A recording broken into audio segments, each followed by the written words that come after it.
Déclaration qui fait donc craindre le pire. Cette nuit, l'OTAN se tient prête à une confrontation avec la Russie. Oui, c'est l'un des chefs du comité militaire de l'OTAN qui l'affirme dans une interview, l'amiral Rob Bauer, qui affirme que les objectifs de la Russie dépassent les frontières de l'Ukraine et que l'Alliance doit se réarmer. Tous les détails avec Florent Ferraud. Sommes-nous prêts pour une confrontation directe avec la Russie? Oui, nous le sommes. La réponse est claire. L'OTAN est prête à faire face à la Russie. Depuis plusieurs jours, le spectre d'un engrenage de violence plane au-dessus des principaux acteurs du conflit. D'habitude, nous sommes maîtres du temps. Nous prenons la responsabilité de savoir quand est-ce que nous allons en mission, combien d'hommes nous envoyons sur le terrain et pour combien de temps. Là, nous faisons face à la Russie qui vient à nous et nous envahit. Nous devons être beaucoup plus prêts. Nous n'avons pas le temps de nous préparer à l'avance car c'est eux qui décident quand ils viennent.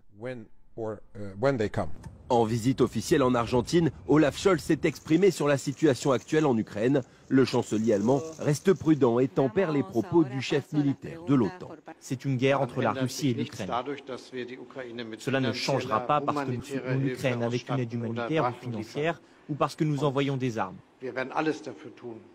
Et nous ferons tout, et nous avons tout fait pour que la guerre ne s'intensifie pas. Pour qu'il n'y ait pas une guerre entre la Russie et les États de l'OTAN, par exemple.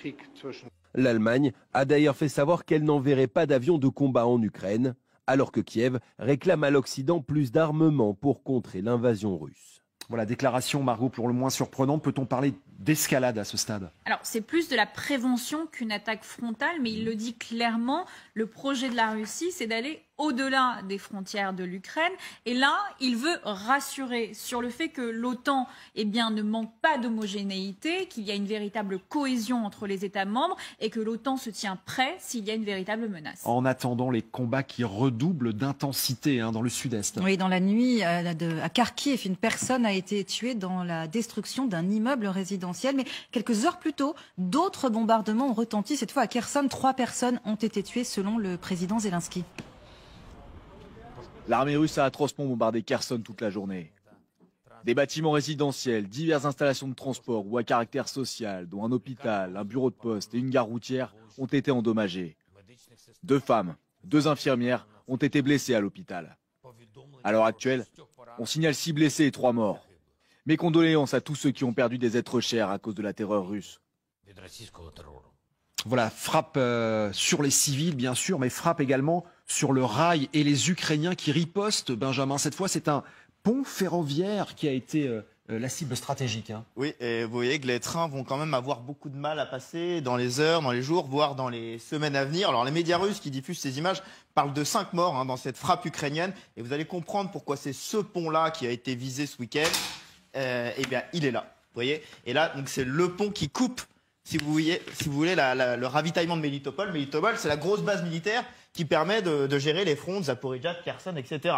Donc gros coup dur pour la logistique. Et on voit que c'est une stratégie globale ukrainienne. Puis il y a eu quelques heures d'intervalle. Il y a eu une frappe juste ici, dans la région de Donetsk. Là encore, une sorte de hub ferroviaire. Il y a eu des dégâts et on ne sait pas dans quelle mesure ça va impacter la logistique dans la région. Surtout que ce sont les Russes, bien sûr, qui font tout pour protéger les chemins de fer.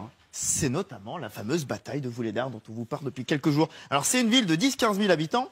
Et beaucoup disent, c'est peut-être là que la bataille du sud de l'Ukraine est en train de se jouer. Vous allez me dire, on n'est pas dans le sud, totalement dans le sud de l'Ukraine. Oui, mais regardez, vous allez voir, ce que je voulais vous montrer, c'est qu'en fait, à côté, vous avez non seulement des routes, là, les choses en bleu, et puis vous avez tout le réseau qui dépend. Pourquoi? Parce que là, vous avez Donetsk, Vuhledar, et hop, ce qui est zigzag ici, ce sont bien les lignes vers Melitopol que je viens de vous montrer, vers Mariupol, et là, on est à 35 km, autant vous dire, à distance de l'artillerie. C'est pour ça que les Russes font tout pour rejeter les Ukrainiens le plus loin possible de cette voie-là. La confirmation que le rail, évidemment, élément clé de la stratégie des uns et des autres.